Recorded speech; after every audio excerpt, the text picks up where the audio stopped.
আজকেও বৃষ্টির পরে আমরা মাছ ধরতে চলে আসছি ধান ক্ষেতের ভিতরে। এই যে এসে একটা কই মাছ পেয়ে গেছি। এই যে আরো কয়েকটা মাছ পেয়ে গেছি আমরা।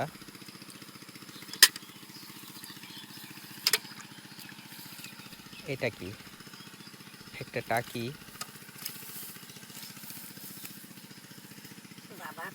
বন্ধুরা, সাধারণত বৃষ্টির পরে টাকি মাছ, কই মাছ, পুঁটি মাছ, ট্যাংরা, এই আর কি দেশীয় ছোট সাইজের মাছগুলোই পাওয়া যায়।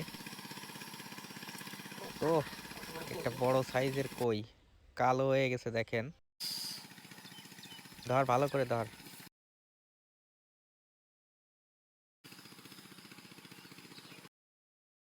কই মাছ ধরা খুব মুশকিলের কাজ, এটা ধরাই যায় না। এর কাঁটাগুলো বের করে দেয় ওরা শরীরে। তো আমরা বন্ধুরা প্রায় 10-12টা মাছ পেয়ে গেছি আধা ঘন্টার মতো মাছ ধরে।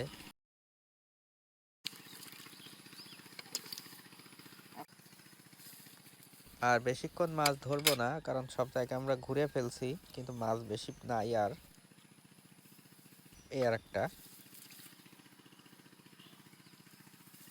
এও একটা কই, ছোট কই।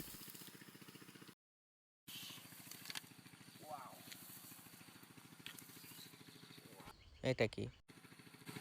এটাও একটা কই। কই মাছগুলো সাধারণত বৃষ্টি হলে ওরা পাগলের মতো হয়ে যায়, মানে শুকনো মাটি দিয়ে দৌড়াদৌড়ি শুরু করে দেয়।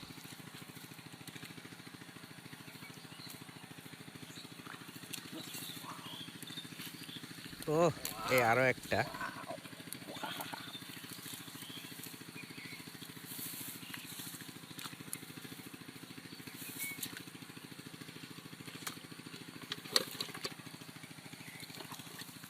এই পাশে একটা জলাশয় আছে, সেই জলাশয় থেকে এই মাছগুলো উঠছে। এটা কি? এটাও একটা কই।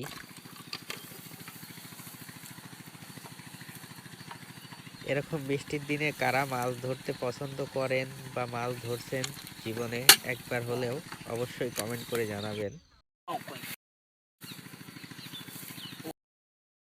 আমাদের এটা শখও বলতে পারেন, আবার নেশাও বলতে, মানে পেশাও বলতে পারেন।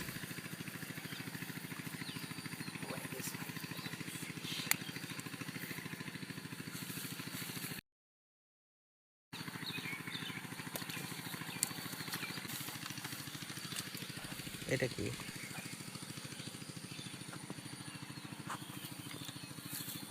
ও, এটা একটা টাকি।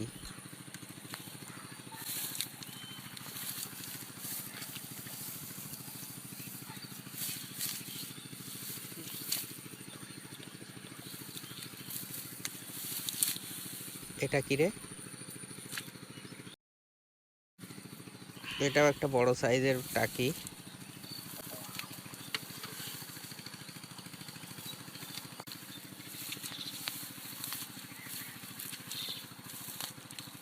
এই যে পাশে দেখেন, এই জলাশয় থেকে মাছগুলো উঠছে।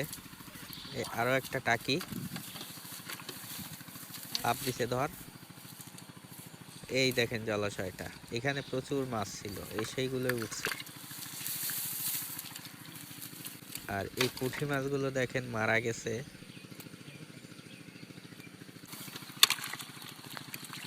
তো এই দেখেন, প্রায় 300 টাকার মাছ পেয়ে গেছি আমরা।